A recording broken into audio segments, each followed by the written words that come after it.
ভাই একটা নিয়ে যা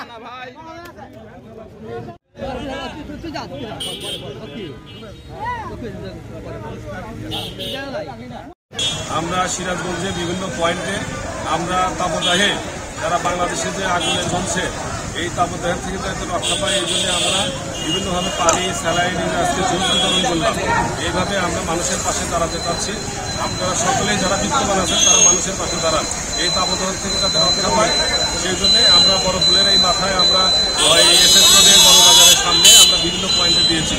সবাইকে এই মানুষের সাধারণ মানুষের এই তাপদাহের পাশে যাতে মানুষ অবস্থিত হয় বিত্তশালীদের আহ্বান করছি আপনারা পানি স্যালাইন এবং ক্যাব এবং আপনারা এই জুস বিতরণ করেন। ধন্যবাদ সবাইকে।